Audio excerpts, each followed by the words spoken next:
We now know 3 more chemicals that were on board the Norfolk Southern train that derailed here in East Palestine just over a week ago. And we're being told that some of those chemicals are dangerous. We basically nuked a town with chemicals so we could get a railroad open. The U.S. Environmental Protection Agency sent a letter to Norfolk Southern stating that ethylene glycol monobutyl ether, ethylexyl-acrylate, and isobutylene were also in the rail cars that were derailed, breached, or on fire. Caggiano says ethylexyl-acrylate is especially worrisome. He says it's a carcinogen, and contact with it can cause burning and irritation in the skin and eyes. Breathing it in can irritate the nose, throat, and cause coughing and shortness of breath. Isobutylene is also known to cause dizziness and drowsiness when inhaled. I was kind of surprised that when they quickly told the people they can go back home, but then said if they feel like they want their homes tested, they can have them tested. I would have far rather they did all the testing. Caggiano says it's possible some of these chemicals could still be present in homes and on objects until you clean them thoroughly. There's a lot of what ifs, and we're going to be looking at this thing 5, 10, 15, 20 years down the line and wondering, gee, cancer clusters could pop up, well water could go bad. Caggiano recommends anyone who's in the East Palestine area get a health checkup. He says get a record of where your health stands now so that moving forward, you have documentation of any possibly related effects to the train derailment.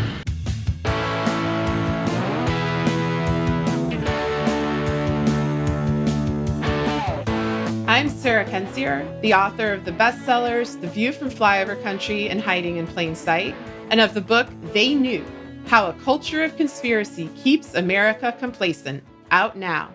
And I'm Andrea Chalupa, a journalist and filmmaker, and the writer and producer of the journalistic thriller Mr. Jones, about Stalin's genocide famine in Ukraine. The film the Kremlin literally does not want you to see. And now you have a chance to see it with me on Saturday, February 25th, for a special Q&A discussion. We're going to watch the film, then we're going to get together over Zoom and chat away. And if you want to RSVP for that, it's free. It's an event we're doing with the wonderful Media and Democracy Project, listeners of Gaslit Nation. And it's an event we're doing to mark the 1-year anniversary of the total genocide reinvasion of Ukraine. And we'll have details on our Patreon page on how to sign up. All right. And this is Gaslit Nation, a podcast covering corruption in the United States and rising autocracy around the world. So you know how Sarah and I have these episodes where we're like, please, pretend we're white men and listen to us. We very early on in 2016 pointed out, hey, Trump is mobbed up with the Kremlin. Paul Manafort is here. That means the Kremlin is here. Trump is going to come to power with the Kremlin's help. And people attacked us and tried to ignore us. And then we had all sorts of investigations, from a Senate intelligence report to a 400-page Mueller report, and so on, and lots of investigative journalism. And then, of course, an arrested traitor in the form of the FBI scumbag McGonigal, arrested for doing what we knew he was doing in plain sight in 2016, which was helping the Russian mafia bring Trump to power in 2016. So we were right back then. We're not saying that to be like, haha, we were right, everyone throw flowers at us. We're saying that to be like, we're right about this. We're right about this episode we're about to break down for you. This is a very serious conversation. This is horrifying. Yes, this is really happening. Yes, we need to all have, as the Danish say, strong stomachs to face this conversation, because it has very serious implications for us here in the United States. And politically, it's going to have ramifications for many years to come. It's going to be a story we're unfortunately stuck living with now. It's a traumatic event, and it's extremely eerie that there seems to be some media blackout on it. There's just simply not enough reporting going on this story. And of course, we're talking about the Norfolk Southern train disaster, the so-called controlled release in East Palestine, Eastern Ohio, which is impacting, as far as we can tell so far, at least a 50-mile radius, of course, likely larger than this, given how nature works and how we're all interconnected and so on. So just to break this all down, I'm going to start by reading from NPR, and then we'll go into what this all means and so on. And Sarah, obviously, you're as horrified as I am. So jump in as I go through this. Don't be shy, Yes, which I know you're not. big problem for me. Yeah. So I'm gonna from NPR on February 3rd, about 50 cars of a Norfolk Southern train went off track in Ohio, causing a days-long fire in the area. 10 of the 50 derailed cars contained hazardous chemicals, including butyl acrylate and vinyl chloride, which were among combustible liquids that authorities feared could set off a major explosion. Residents of East Palestine were later asked to evacuate out of precaution. On Monday, February 6th, crews conducted what officials called a, quote, controlled release. That's Gaslit Nation. A controlled release of the hazardous chemicals, which caused a large plume of black smoke. The evacuation order was lifted on Wednesday, and since then, there have been a growing number of reports about people experiencing a burning sensation in their eyes, animals falling ill, and a strong odor lingering in the town. Now, it's not just animals falling ill. Animals are dying. One local reported his chickens died overnight. If the quote unquote controlled release could kill chickens overnight, what is it doing to humans, to tap water, to the soil?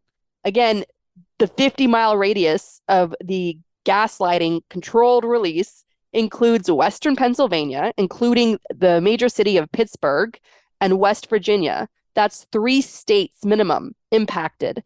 There may be more states, including New York State, when you factor in acid rain, the chemicals getting into the Ohio River, products grown in the region, sold in other states, and so on and so on. The list goes on. Again, reports of pets, livestock already dead or dying. You have people overwhelmed trying to get their pets euthanized to kill the pain. They can't afford to, spend thousands of dollars in medical bills on trying to save their pets who are going through this horrific chemical attack. And then, of course, what happens to humans? Like with cases like this, the cancers and so on and other ailments can show up years, decades from now. And what has Norfolk Southern, a Georgia-based corporation worth $55 billion, what have they offered so far? They offered a Peasley 25 grand total to residents. All right, 25 grand. For all residents combined. All residents combined. That's like $5 each or some bullshit like that. As we've said on the show many times, we're going to be living with the fallout of Trump for generations. This is just one of many examples of this. Never mind the classified documents on American nuclear secrets that are out there floating around being sold to the highest bidder. Never mind Jared Kushner raking in billions from the Saudis. Financial genius whiz kid, Jared Kushner, who moonlights as a slumlord, right? Getting billions from the Saudis and so on. So the list is long on the Trump regime fallout. And of course, the regulations pushed through by Obama during his time in office were rolled back under Trump because the train industry, including Norfolk Southern, lobbied successfully to get rid of all the safety measures, including modernizing the braking systems on America's atrociously old horse and buggy train system that makes us look stuck in the Stone Age compared to speed rail trains of European Union countries like France and China. Right? America likes to beat its chest when it comes to China. China is humiliating us when it comes to how advanced their rail systems are. Okay. And now here we have just this Neanderthal level of greed, stupidity that is like a Ohio Chernobyl that we're going to be stuck living with the fallout for generations. So again, all of this could have been avoided if the billionaire companies of the train industry just invested some money into their workforce and simple safety modernization. So instead of doing that, Norfolk Southern provided a $10 billion stock buyback. Oh, that's fancy. Choosing profits at the expense of people, their homes, the real estate value of their homes in East Palestine and then the surrounding areas, their beloved pets, their livestock, their medical bills for years to come. And the list goes on. all of this is so gut-wrenching because, Sarah and I, we came together, we launched the show, we saw what was happening very early on, and we stuck our necks out to scream about it because of our background in studying authoritarianism. Fascism, authoritarianism, it's just corruption. It's just organized crime. It's mafia. It's mafia states, essentially. And seeing this oligarchy that America has become, it's horrifying. It's a form of dictatorship. When people are too powerful to force any accountability and across the board, this Norfolk Southern disaster is just one of many disasters of this crisis of accountability, this crisis of elite impunity that we're talking about. The list is very long. It, of course, includes that apartheid trust fund kid, Elon Musk, who made his fortune with the help of government subsidies and is now abusing the very country that helped bring him great wealth, including turning off his Starlink internet system that Ukraine's military depends on in the fragile front line where they're fending off a genocidal invasion. Elon Musk is saying, I'm turning that off for them now because I want to avoid World War III. Once again, parroting Kremlin talking points as he's known to do. There are now reports that Starlink is operational again, but still Elon Musk is spreading Kremlin propaganda on his massive Twitter platform. And then, of course, you have Trump, who masterminded, along with Bannon and others, in a full-on war room in the Willard Hotel right outside the White House, steps from our Capitol. They organized a violent uprising against our democracy. People were killed. People died by suicide in the weeks after, and so on.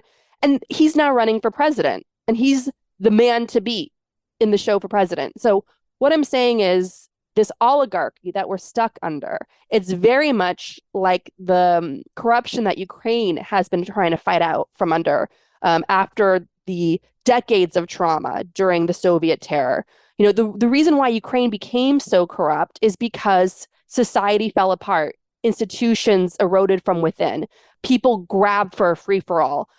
You had an oligarch system that existed under the Soviet Union. It was Animal Farm. There was no communism there in Marx's utopian dreams. It was Animal Farm.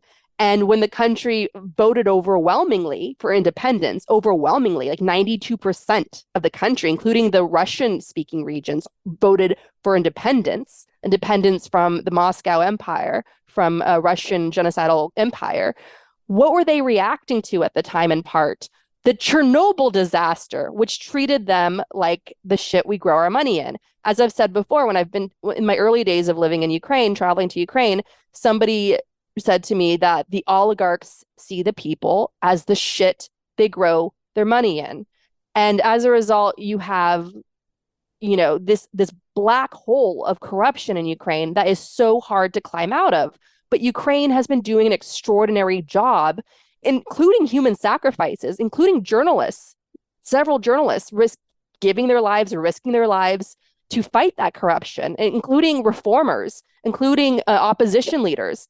They haven't made progress without human sacrifices. That's why we're telling our elected leaders here in the US, including local offices, large and small, to please fight corruption so we could avoid having to have a generation sacrificing themselves, committing human sacrifices in order to pull us back out of the abyss. And I'm so afraid by the tone deafness of what we're seeing from our elected leaders that we're headed there. What has happened in Ohio? No, it's not the Bhopal disaster of India, which again was another American-led disaster. And the CEO escaped accountability there and lived out his comfortable life to a ripe old age in Florida, because that's where all the corrupt criminals go to die. And no, it's not that, where like 500,000 people were poisoned and it's still a cesspool of contamination and in Bhopal, India, and so on. It's not that, but it's still a massive man-made disaster. It's an Ohio Chernobyl. It's a big turning point in our country because it has to serve as a wake-up call that it's gone too far with the oligarchs. It's gone too far. And I don't know how we get our power back because no one seems willing to have the political fight in them to stand up to this genocidal corporate class. It's not going to be Hakeem Jeffries. It's not going to be Pete Buttigieg. It's not going to be Chuck Schumer. It's not going to be Joe Biden. And you know that because what they're doing is employing this rosy-colored glasses Reaganism, which is the same that Chamberlain employed when he was trying to reassure everyone that no, we're not going to go back into the trauma of another great war. We had a great war. Europe will never do that again. Everything's going to be fine. We're going to just sacrifice parts of Czechoslovakia to Hitler and we're going to avoid war. And people really bought into that rosy colored glasses messaging. Like history condemns Chamberlain. But at the time, people of Europe and America breathed a massive sigh of relief because they wanted to believe that everything was going to be okay, that if you just spoke in a soft, reassuring voice and said, hey, pal, and put your arms around each other, that we would get through it and that everything would be okay. That was the energy of that moment. History, of course, now remembers it differently. And so what I'm saying is this whole everything will be okay messaging is fucking crazy to me. It's like I feel like I'm the animals in Animal Farm that have their eyes popping out of their head going, what the fuck is happening with these pigs? Like, we're all going to die. And they do. And so what I'm saying is that Pete Buttigieg, Joe Biden need to hold a public address and be clear with the public because we see what's happening left, right, and center. I was up all night reading Twitter, and it's people on the right who are posting about what happened. It's people on the left that are posting about what happened. It's moderates. It's moms like me who are wondering, is this going to go into my water supply? Every time I make a bottle for my kid or I drink water myself, like, am I poisoning myself? Am I poisoning my children? Do I have a government that's going to fight for me and stand up for me? Or do I have a government that has no problem poisoning me because it makes the people that keep them in power even richer? Like, how much money do you need at the end of the day? Like, how many fucking yachts do you need at the end of the day? How many private planes do you need at the end of the day? Life expectancy in the US is on the decline. That is a national humiliation and a national tragedy.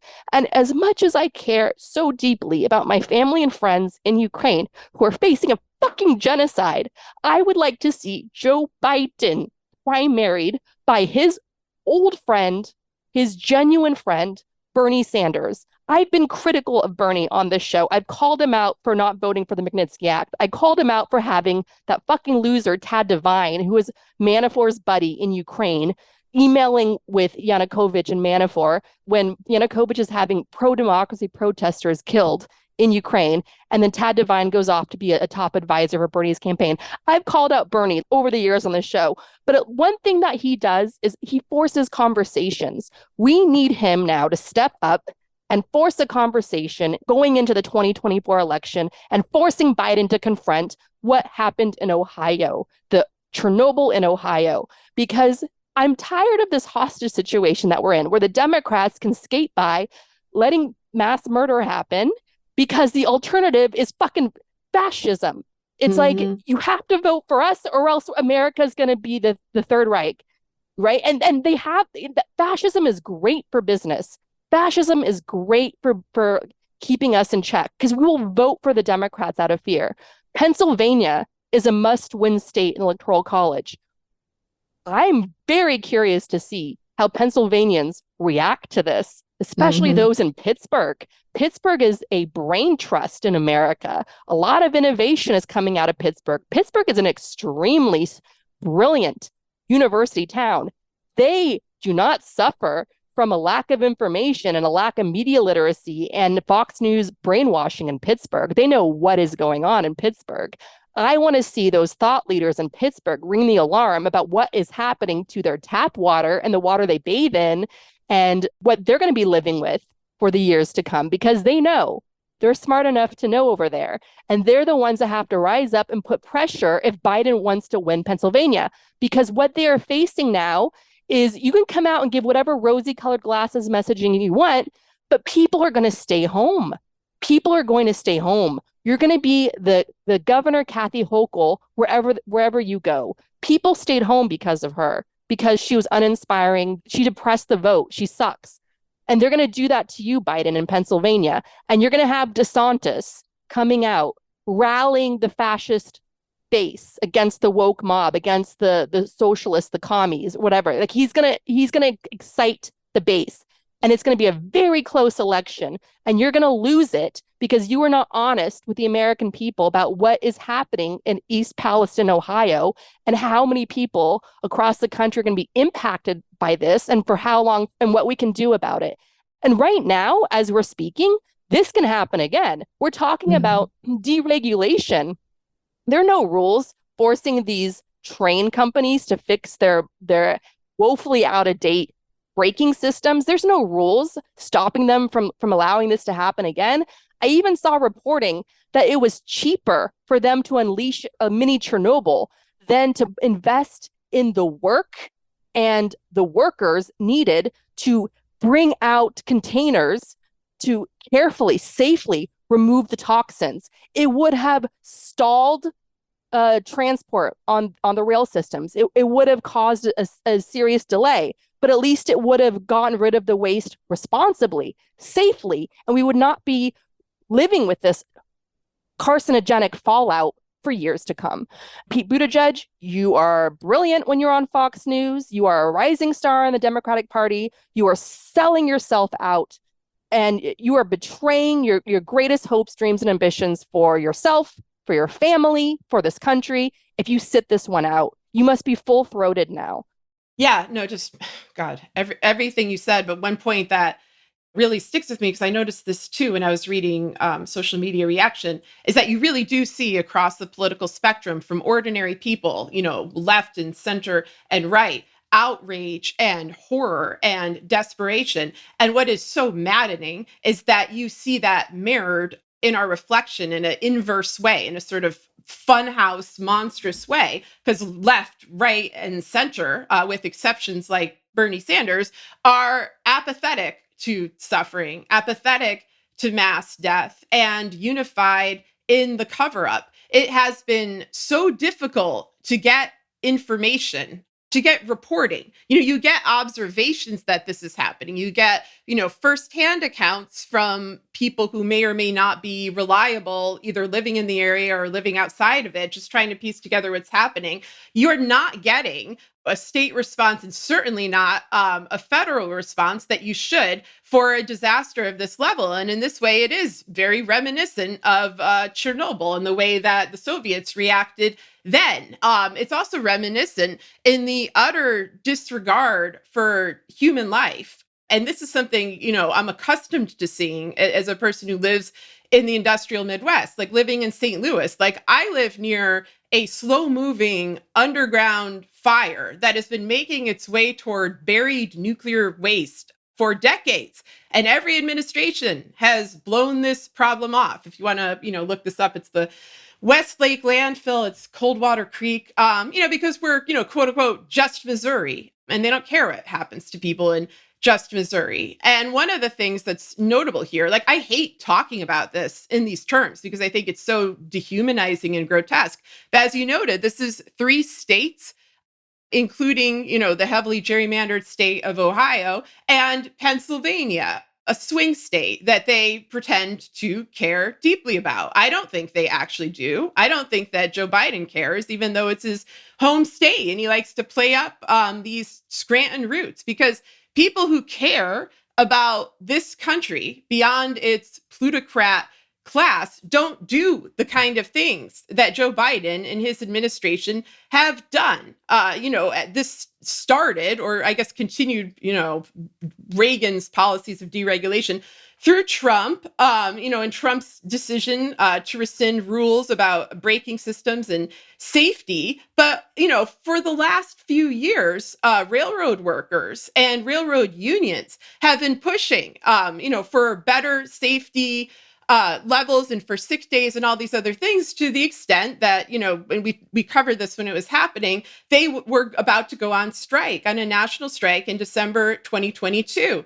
And this was one of the rare occasions where a president actually had some power. Usually presidents can't intervene directly one way or the other in a labor negotiation, but Joe Biden had that choice to do that, to grant sick days, to improve safety conditions. And instead, he chose to continue to punish these workers. And I just want to emphasize how much information was in the public domain, not just about the, working conditions being so arduous and so horrific, especially during the pandemic, but about this exact issue of, the potential of toxic chemicals being released through an accident. I'm going to just quote briefly from a December 5th, 2022 article by Aaron Gordon at Vice, who was covering the situation continuously throughout the year. And he says, I started covering freight rail labor issues in early 2021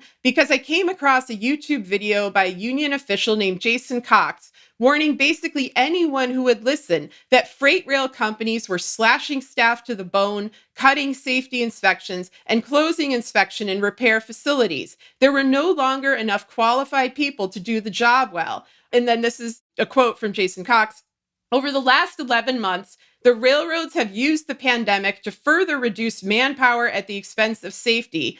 Our men are fatigued, yet expected to maintain the standard of unrealistic inspection policies as if fully staffed. And then he ended the video by saying, I implore anyone who might be watching who has the authority to please act now. And then this is Aaron Good, the reporter, writing again. At the time I watched the video in February 2021, it had 9 views. Between then and when my first article on the subject was published a month later, there were 6 mainline freight train derailments reported by local media across the country, and many more that went unreported. So this is an issue that, of course, Buttigieg, as the transportation secretary, should have been on top of. Of course, Biden, as the president with the capacity to intervene, should have been on top of. I mean, this is a man who's been advertising himself as the infrastructure president from his campaign to the present day. He just did this in the State of the Union, which I don't think it acknowledged, East Palestine at all.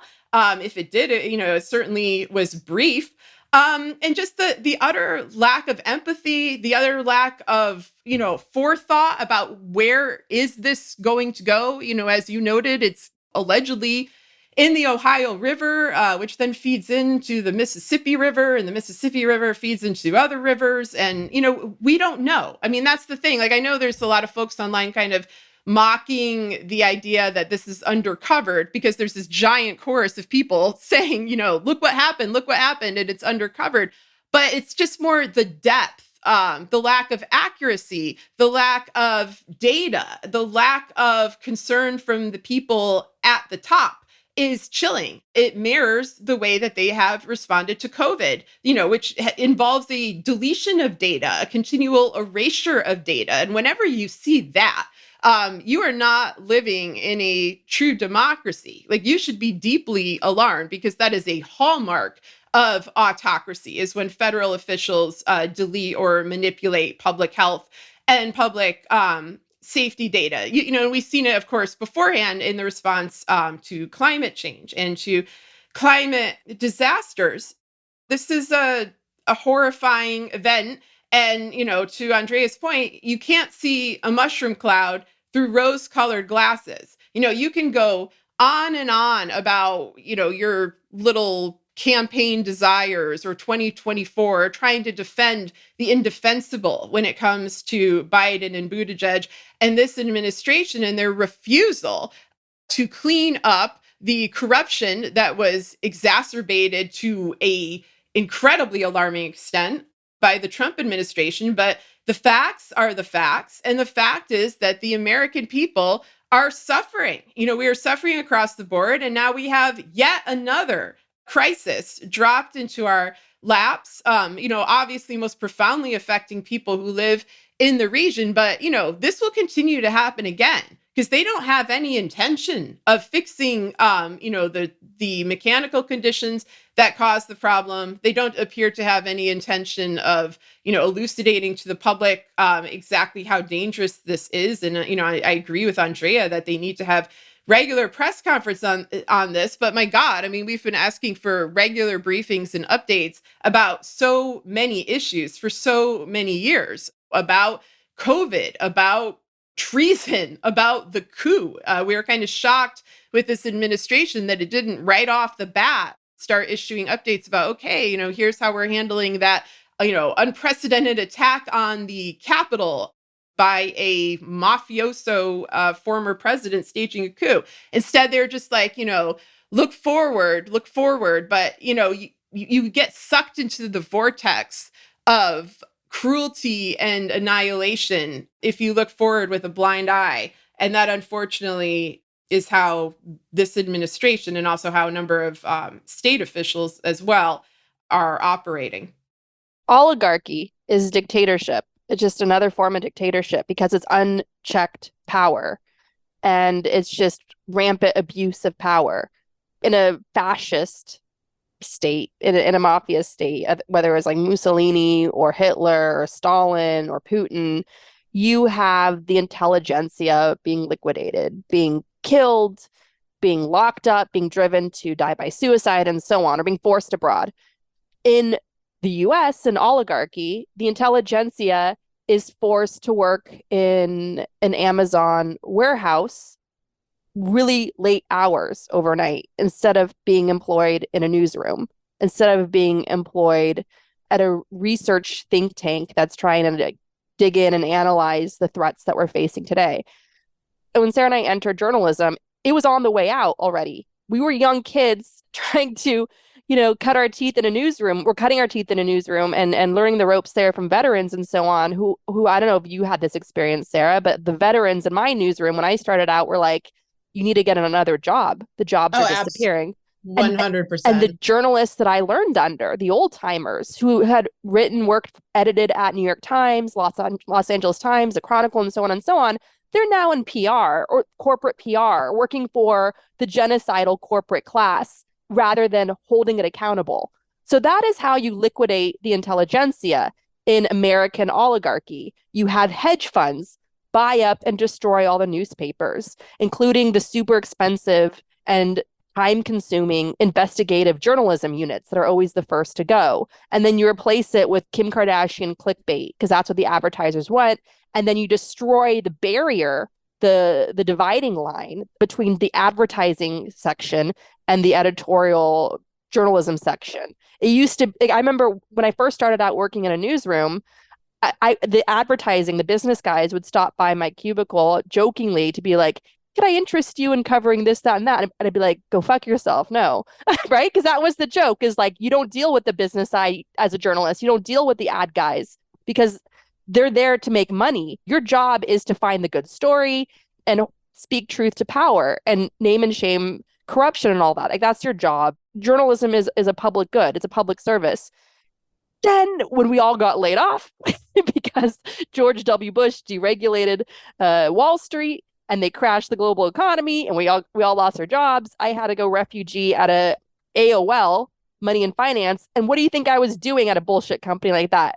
My pitch meetings included the business guys, the advertisers, and so on. Like, I was working very closely with them because journalism became content, essentially, is all replaced with content. How do you get page views? How do you sell these ad packages? How do you make money? That's what's happening. And that is how you liquidate the intelligentsia, the very people, the progressives, the reformers, the journalists, the investigative journalists, the activists. That is how you silence those people, force them into low-paying jobs, essentially, that they need to struggle in just to put food on the table. One of the smartest people I know, who is an extraordinary voice, this person could not get a job in a newsroom, could not get a job in a think tank. They had very little money left to pay for food for their family. They had to drive a very long distance to go work in an Amazon warehouse through the middle of the night. That's what's happening to some of the best and brightest right now, who we desperately need right now in this time. I'm happy to say they finally got a job. I helped them with that, and that was one of the proudest accomplishments of my life. And they're well on their way, and they're fighting corruption where we need them to be. But for a while, it was very dark and troubling, and they're not alone. That is a very common story, and I have no doubt there are people listening to this now who are experiencing that as well. Agree 100%. There aren't jobs. The jobs, when they exist, tend to go to privileged people because they're often underpaid jobs in very expensive cities. And then the repercussions of that, for a place like East Palestine, you have the gutting of local media that's been going on for 2 decades. It really accelerated after the 2008 economic crash. But one of the other results of that is that, we can't find information because the way information is presented is a mix of gated communities through paywalled sites or just total news deserts. And so even when there are people covering it, it's often barricaded behind that paywall. And I understand, why people need paywalls, why struggling local newspapers are trying to create revenue, or why journalists who are in this situation where they are well qualified, often like absurdly qualified, and yet cannot find steady work, they create a Substack, or they create, some other place where they can disseminate information about things like corruption that the world needs to know and that corporations don't want people to hear. But then they have the paywall as well. And then on top of that, you get what Musk just did to Twitter. You get what's happening with Google and with other search engines where, most of the results are advertisements or AI written garbage, or, it's becoming very, very difficult to ascertain what's going on. And then when you get a disaster like, what happened in East Palestine thrown into the middle of that, it's really horrific. We have exited the golden age of social media and free information and news. That was never a golden age for the people who actually worked in it. As Andrea was saying, we were underpaid or losing our jobs or struggling to survive. But in terms of the readers, that was a golden age. You could get information easily on pretty much anything. And you could, weigh that information against other information and make a informed, perspective and so forth. That is not the case now. Now, it's desperation, it's clickbait ramped up to 1,000, and it's the total abdication of officials to, clarify where, the information that needs to be known, which when it's about life or death issues, is just unforgivable. Absolutely. And something has to be done to take us back from this abyss. We need to get rid of too big to fail, whether it's Wall Street, which tanked the global economy, whether it's Trump and the Trump family, Jared and Ivanka, whether it's Elon Musk. We need to end elite criminal impunity. We need to see people in jail. We need to see Bannon locked up, not out there inciting more violent coups like he did in Brazil with his podcast and so on. We need to see accountability. We need to see regulations. We need to see our quality of life improve across the board. We need to no longer worry whether the government is allowing the genocidal corporate class to kill us, to give us cancers, to poison our children, and so on. That has to end. One point I wanted to make is that one of the really existential crisis reasons why we have to come up with a solution to end American oligarchy is because guess what? As we see from Chat GPT, we're entering the age, we're already there, we're in the age of AI, artificial intelligence. And with the singularity, you're going to have technology advancements exponentially growing and growing and growing. And who is going to control that technology? Remember, technology is only as helpful or destructive as those controlling it, as we see with social media, which is a preview of what the full-on singularity AI age is going to be like. So if you have oligarchy like Elon Musk in charge of massively advanced AI, what does that mean for us? You know what I mean? Like, are we going to get farmed now? The alternative title we wanted for a moment for my film, Mr. Jones, Agnieszka Holland, the director, wanted to call it Human Farm, because that's how Stalin, Russian imperialism treated Ukrainians. They farmed them. They mass murdered them through starvation because nuclear weapons weren't available to them at that time. So they organized a famine, mass murdered them off, stole their land, stole their grain, got all that money. They farmed humans, basically. Are the oligarchs going to farm us once the AI explodes and there's no putting that genie back in the bottle? Do you see what I mean? We've got some real big problems on the horizon. And so we need to step up now and end the oligarchy by forcing accountability and forcing safety rules and regulations. It's that simple. And again, to Biden, I want to call on you and your whole team to wake up, because in 2016, it wasn't just the Russians that helped tilt the scales, obviously, like they did with the very close Brexit vote. It was also a very big story in 2016, which were the protests at Standing Rock, that Obama just allowed like fascist corporate military to clamp down on those protests, where you had a tribe at Standing Rock protesting the Keystone Pipeline from running under their lake, their water source for the reservation, which is perfectly understandable considering that Keystone Pipeline had major oil leaks. They were vindicated in their concerns. Major oil leaks, including 380,000 gallons of oil spilled in North Dakota. That's the size of a Olympic-sized swimming pool. And so that was the big story of 2016. And that, I have no doubt, depressed the vote. It made the young kids not want to vote for the Democrats. It made the independents watch this and go, what the hell is going on? That's disgusting. It made all the people in these very, very tight must-win counties think Democrats are just as bad as the Republicans or the same party. Why? I'm just going to stay home.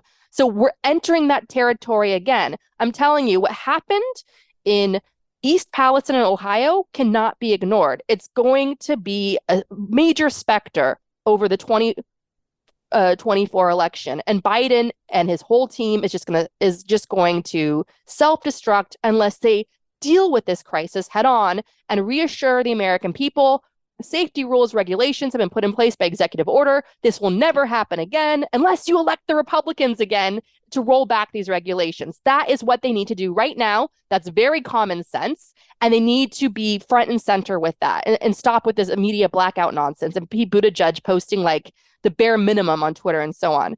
I want to just close with this section then on Georgia, because that's where Norfolk Southern is based. And that's also the site of Cop City, which is a massive plan to develop a massive area of forest, beautiful wilderness in Georgia, and turn it into a boyhood fantasy of cops and robbers, a full-on virtual world for cops to play out their first-person shooter video game fantasies, including a advanced explosives testing site. All of this would have to bulldoze forest to the ground to create a dystopian cop city for cops to act out their war games. Cops who are already so militarized, there's a widespread problem across the country of non-white people just being casually assassinated by over-militarized and overly aggressive cops, right? And so now they get a cop city. One of the backers of Cop City, because it's a $90 million project, one of the backers of Cop City is who other than Norfolk Southern, right? That lobbied against these safety regulations. And now they're financially backing a $90 million project of Cop City, because of course they are. So it's all connected. Do you understand? And already a protester at Cop City, an environmentalist protester who was camping out there trying to stop this from moving forward, was shot multiple times by police, and there's no body cam footage. And he was an environmentalist, a really sweet looking kid from a family of Venezuelan immigrants who work in social work, who got a knock on their door one day in Chicago and was like, hey, your son was killed. And the cop just left. And that's all reporting in The Guardian that you have to read about. It's heartbreaking. So that's what we're up against. It's corporate militarized fascism. And Biden and the Democrats, I don't know what the hell they're doing, but they're playing into it. And they're endangering our lives in the process. They're embracing it. And on that note, I want to talk about some changes in the administration in terms of personnel and who's going to be taking on these problems in the future. And so I'm going to start by reading a tweet from a key longtime Biden advisor. This is from January 24th, 2023. The tweet says, "Death is a loss, but living too long is also a loss. It leaves most of us debilitated and unable to contribute to society. We are no longer remembered as being vibrant and engaged, but instead as feeble and ineffectual." And so that is a quote from Biden advisor Zeke Emanuel, a former head of his COVID response team from the campaign days. Of course, the brother of notorious political operative Rahm Emanuel, and he is a eugenicist. He's been accused of being a eugenicist for a long time. About a decade ago, he wrote an article for The Atlantic arguing that people should not live past the age of 75, which is the same point that he is arguing now in the year 2023 while advising the president. At the time, Emmanuel's writing about this issue was used by the GOP to claim that the Obama administration was creating death panels, which is basically like a buzzword that they came up with to try to dissuade the country from embracing Obamacare. It didn't really seem to have a lot of validity. Ironically, now it not only does have validity, but the GOP also embraced this perspective, multiple times during COVID. It's saying that people should die for the economy and, functioning essentially as an apocalyptic death cult. What we're seeing increasingly in the Biden administration is a polished, respectable version of that death cult. And so, here are some of the recent developments that are alarming me regarding this. And you can take all of these conclusions, by the way, and transfer them to environmental disasters, climate change disasters, and so on. Because what this is apathy and a kind of sneering cruelty toward mass death and suffering and disability. So in January 2022, this is a year ago during Omicron, and the number of COVID deaths was approaching 1 million. Zeke Emanuel told the Biden administration to stop counting the deaths because if you don't count them, then they didn't happen. And as I said before, this is what dictatorships have always done. And I'm not saying they are a dictatorship, but that they are embracing the tactics of one, and that should alarm you.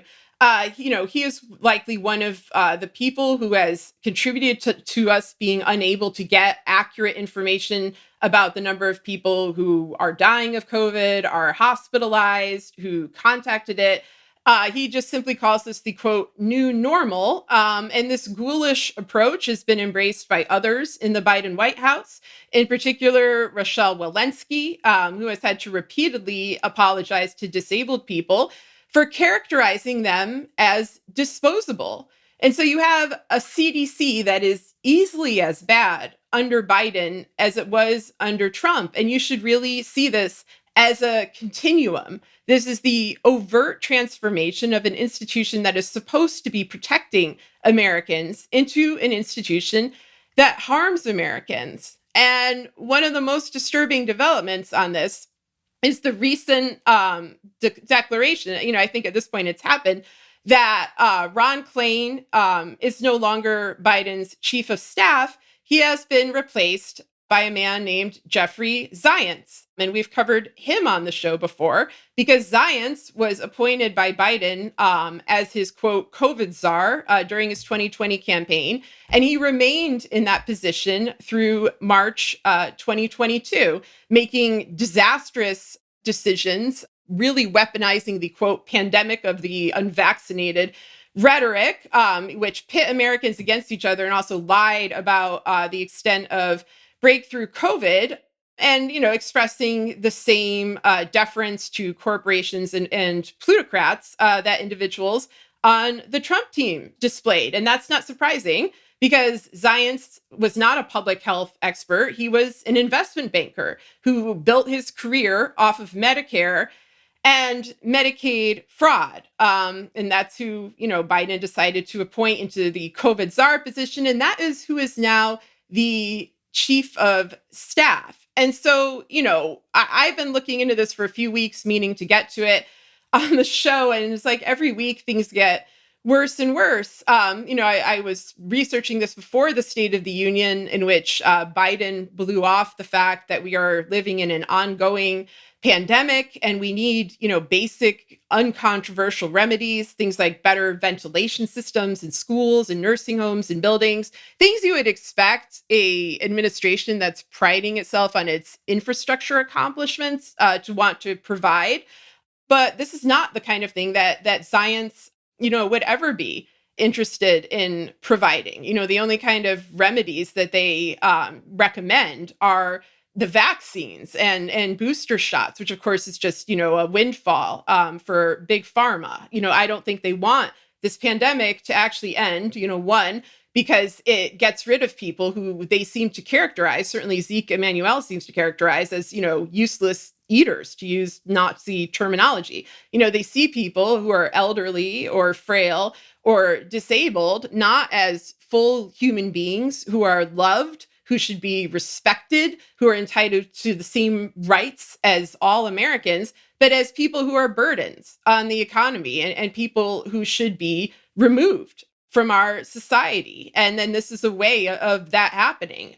It's very frightening. It's social Darwinism constructed upon their own conception of human worth. And their conception of human worth is determined by personal wealth. And so, we're seeing life expectancy plunge while they're saying they're going to raise, the retirement age to 70, meaning that we all will work until we literally die. And that day may come sooner than later. And so, given what's happened in East Palestine, the fact that Zients is there instead of Ron Klain, that he's now, Biden's closest advisor, and he's going to be choosing other advisors who may handle this crisis, is very, very alarming.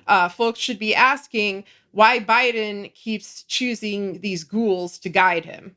Speaking of ghouls, Sean Patrick Maloney is gunning for the job of Secretary of Labor.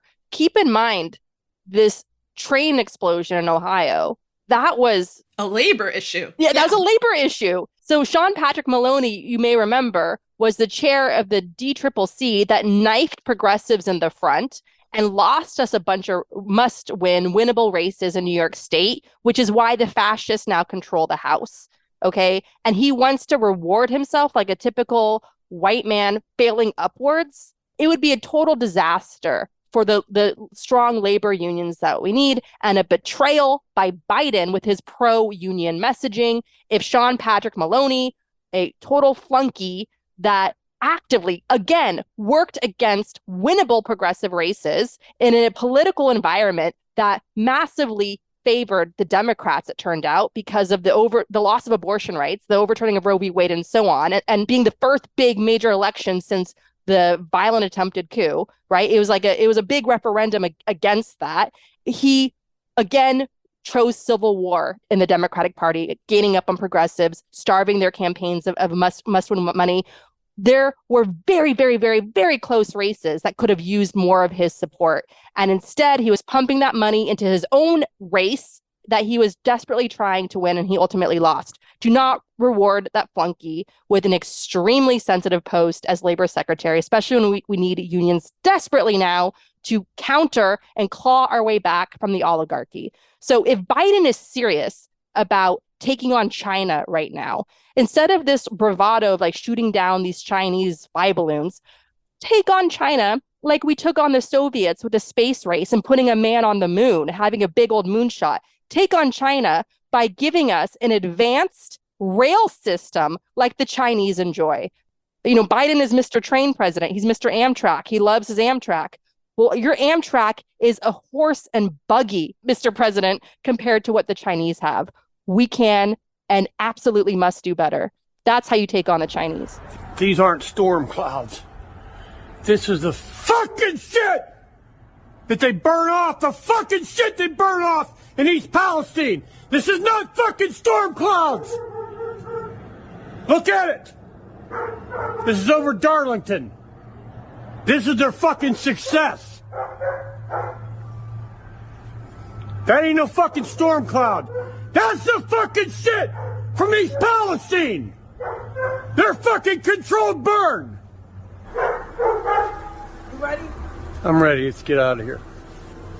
I wish we could get the fuck out of here. Motherfuckers. You fucking greedy motherfuckers. Impatient bitches. You could have fucking waited. You could have fucking cooled the tanks. You could have transferred the contents. You didn't have to do this. You did it because of time and money. That's exactly why you did it.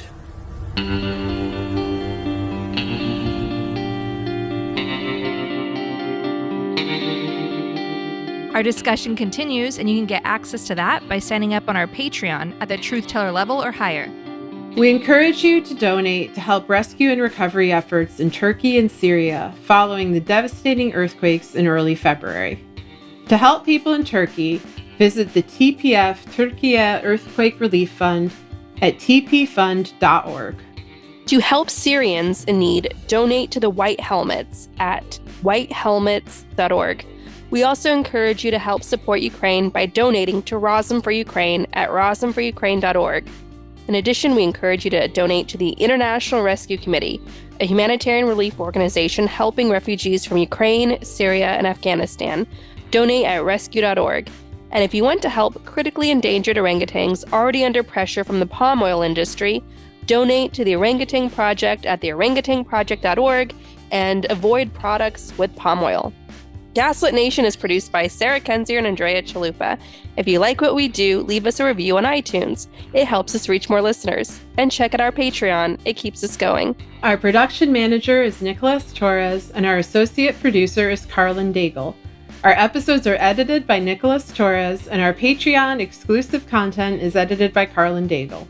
Original music in Gaslit Nation is produced by David Whitehead, Martin Vissenberg, Nick Farr, Damian Arriaga, and Carlin Daigle. Our logo design was donated to us by Hamish Smith of the New York-based firm Order. Thank you so much, Hamish. Gaslit Nation would like to thank our supporters at the producer level on Patreon and higher. Footsie Tootsies, Chick Quinn, Lily Wachowski, Sean Rubin, Todd S. Pearlstein, Kenny Main, John Schoenthaler, Ellen McGirt, Joel Farron, Larry Gasson, Erica Moore, Karen A. Deal, Nico Phillips, Brian E. Castor, Tatjana Birch, Karen Heisler, Ann Bertino, Chris Bravo, Stephanie Brandt, MD, John Millett, David East, Ida, Ben Wheaton, Joseph Mara Jr., Julie Matthews, Meganopolis, Mark Merck, Barbara Kittredge, Matthew Womack, Silas Frank, Sean Berg, Kristen Custer, Tracy Ash, Kai Gillis, William Barry Reeves, Sharon Hattrick, Richard Smith, Emmy, Kevin Gannon, Mike Christensen, Sandra Collins, Katie Masuris, John Laughlin, Emily Fenning, James D. Leonard, Leo Chalupa, he's back, couldn't stay away, Carol Golstad, Jason Benke, Marcus J. Trent, Joe Darcy, Ann Marshall, Jeremy Lewis, Joel Newman, Trigve, D.L. Singfield, Matt Perez, Nicole Spear, Brian Tajuden, Abby Road, Jens Eilstrup Rasmussen, Z.W., Kathy Kavanaugh, Sarah Gray, Diana Gallagher, Jennifer Ann Luter, John Ripley, Ethan Mann, Leah Campbell, Lynn Schneider, Jared Lombardo, Tanya Chalupa. Thank you all for your support. We could not make Gaslit Nation without you. Thank you.